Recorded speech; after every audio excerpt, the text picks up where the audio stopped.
الحمدللہ نحمدہ ونستعینہ ونستغفرہ ونؤمن بہ ونتوکل علیہ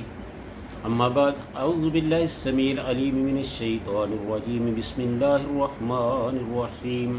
اعلموا انما الحیاۃ الدنیا لعب ولہو وزینۃ وتفاخر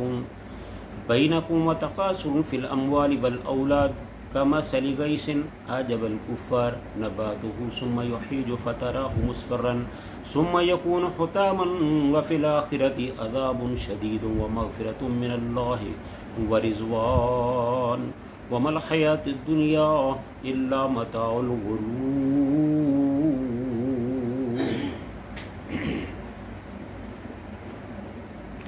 ہر قسم کی حمد و ثنا اللہ رب العالمین کے لیے جو سارے جہانوں کا خالق و مالک اور پروردگار ہے،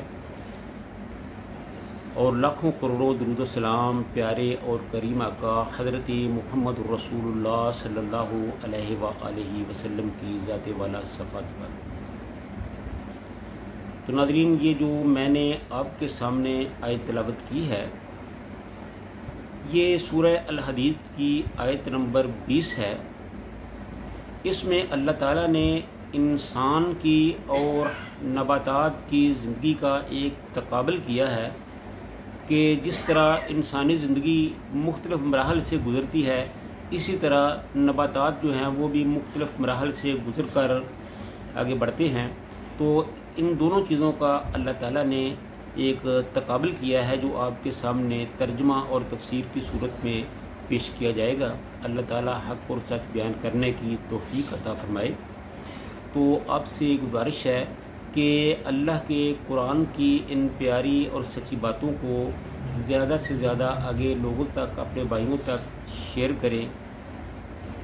چینل کو سبسکرائب کریں اور ویڈیو کو لائک کریں،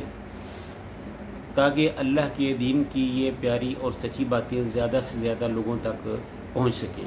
اللہ تعالیٰ آپ کی اور ہماری کاوش کو قبول و منظور فرمائے۔ تو اللہ تعالیٰ فرماتے ہیں، اعلموا، تم جان لو، انما، بے شک، الحیات الدنیا، کہ دنیا کی زندگی، لعب و لہو، وہ تو ایک کھیل ہے اور دل لگی ہے، وزینۃ، اور زینت ہے، وتفاخر، اور باہم فخر کرنا، بینکم، آپس میں، یعنی ایک دوسرے پر فخر کو جتلانا، وتکاثر، اور ایک دوسرے سے مال اور دیگر اشیاء میں کثرت حاصل کرنے میں جد و جہد کرنا، فی الاموال والاولاد، جس میں مال و دولت اور اولاد ہیں۔ تو یہاں تک تو اللہ تعالیٰ نے انسان کی زندگی کا ذکر کیا ہے۔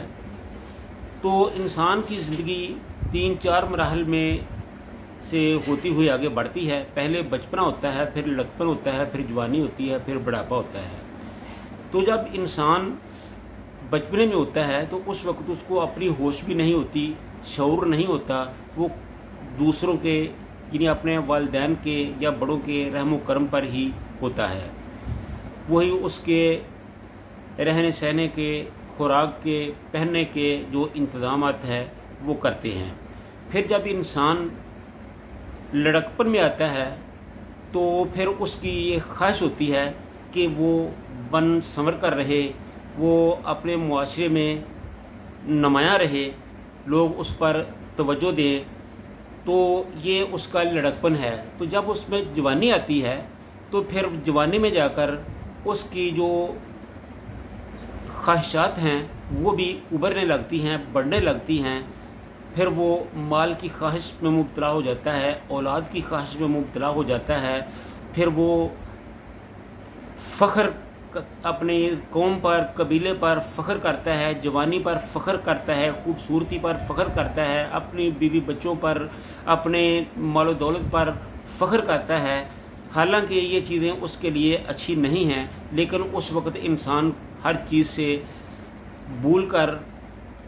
اسی طرف لگا ہوتا ہے کہ وہ کسی طرح دنیا کے مال و دولت کو حاصل کر لے، اور اسی بھاگ دوڑ میں اس کا جو ہے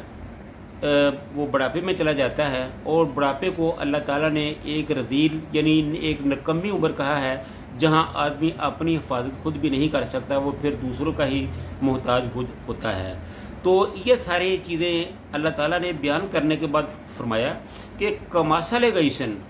تو اس کی مثال ایک بارش جیسی ہے۔ عجب الکفار، خوش کرتی ہے کسانوں کو، جب وہ بارش ہوتی ہے تو بارش کو دیکھ کر کسان خوش ہوتا ہے۔ نبات ہو، پھر اس سے نباتات پیدا ہوتے ہیں، اس سے کھیتی باڑی ہوتی ہے، زمین میں پھلدار پھولدار درخت ہوتے ہیں ان کے کھانے کے لیے پینے کے لیے، پھر اس سے غلہ پیدا ہوتا ہے، پھر وہ غلہ جو ہے وہ اس کے لیے اس کے چارپائیوں کے لیے کھانے کے لیے استعمال ہوتا ہے۔ اور پھر جب ایک وقت آتا ہے کہ جو ایک تو وہ انسان کے لیے استعمال ہوتا ہے، پھر جو اس کی ویسٹ ہوتی ہے جو جسے عرف عام میں توڑی وغیرہ کہا جاتا ہے، تو وہ بوسا بن جاتی ہے، پھر وہ پاؤں میں آ کر چکنا چور ہو جاتی ہے، خشک ہو جاتی ہے، اور خشک ہو کر پھر وہ ضائع ہو جاتی ہے، اور آہستہ آہستہ ریزہ ریزہ ہو کر وہ ختم ہو جاتی ہے۔ تو جس طرح یہ ایک کھیتی کی مثال دی گئی ہے کہ کھیتی کس طرح پیدا ہوتی ہے، کس طرح بڑھتی ہے، کس طرح پھلتی پھولتی ہے، کس طرح انسان کے کام آتی ہے، اور پھر بالآخر کس طرح وہ ختم ہو جاتی ہے، تو بالکل یہی صورتحال انسان کی ہے کہ وہ انسان کس طرح اس دنیا میں آتا ہے، پھر وہ اپنی بچپن میں ہوتا ہے، پھر لڑکپن میں ہوتا ہے، پھر وہ اپنے جوانی میں آتا ہے، پھر بڑھاپے میں جاتا ہے، اس کے بعد جو بڑھاپا ہے اس کے بعد پھر اس کی موت واقع ہو جاتی ہے اور اس کے دنیا کا سفر تمام ہو جاتا ہے۔ تو یہ اللہ تعالیٰ نے انسان کو یاد دلایا ہے کہ یہ جو دنیا ہے یہ ہمیشگی کے لیے نہیں، یہ 40 50 60 70 80 سال جو عمر اللہ تعالیٰ انسان کو دیتا ہے اس کو ضائع نہیں کرنا چاہیے، اس کو اللہ کے راستے میں خرچ کرنا چاہیے، اس کو اسلام کے مطابق گزارنا چاہیے۔ یہ ایک امتحان ہے جو اللہ تعالیٰ نے انسان کو یہ جو دنیا میں بھیجا ہے، یہ امتحان کے لیے بھیجا ہے، یہ دیکھنے کے لیے کہ انسان میری تابع داری میری فرما برداری کرتا ہے یا نہیں کرتا، میری فرما برداری کرتا ہے یا اپنی من مرضی کرتا ہے۔ اگر تو وہ اللہ کی تابع داری میں اپنی زندگی کو گزارتا ہے تو پھر تو اللہ تعالیٰ اس کو آخرت میں انعام و اکرام سے نوازے گا، اور اگر وہ اپنی مرضی کرتا ہے تو پھر اللہ تعالیٰ اس کو آخرت میں سزا سے نوازے گا، اس کو سزا دے گا۔ عذاب شدید وفی الآخرۃ عذاب شدید، اس کے لیے بڑی سخت سزا ہوگی، بڑا سخت عذاب ہوگا۔ اور جو اللہ کے ماننے والے ہیں ان کے لیے ومغفرۃ من اللہ ورضوان، ان کے لیے اللہ کی طرف سے بخشش اور اللہ کی طرف سے رضامندی ہوگی۔ ومل حیات دنیا، اور یہ جو دنیا کی زندگی ہے الا متاع الغرور، یہ تو محض ایک دھوکہ ہے، اس کے پیچھے نہ چلو، بلکہ جو اللہ نے آپ کو صراط مستقیم سے نوازا ہے، ایک اللہ پیغمبر سے نوازا ہے، قرآن پاک سے نوازا ہے، شریعت سے نوازا ہے، تو انسان کو چاہیے کہ ان چیزوں کو اختیار کرے اور اپنی زندگی کو اللہ کے راستے میں لگائے، تاکہ کل قیامت کے دن اس کو اللہ اور اس کے رسول کے سامنے شرمندہ نہ ہونا پڑے۔ اللہ تعالی ہم سب کو قرآن کے مطابق زندگی گزارنے کی توفیق عطا فرمائے۔ وآخر دعوانا ان الحمد للہ رب العالمین۔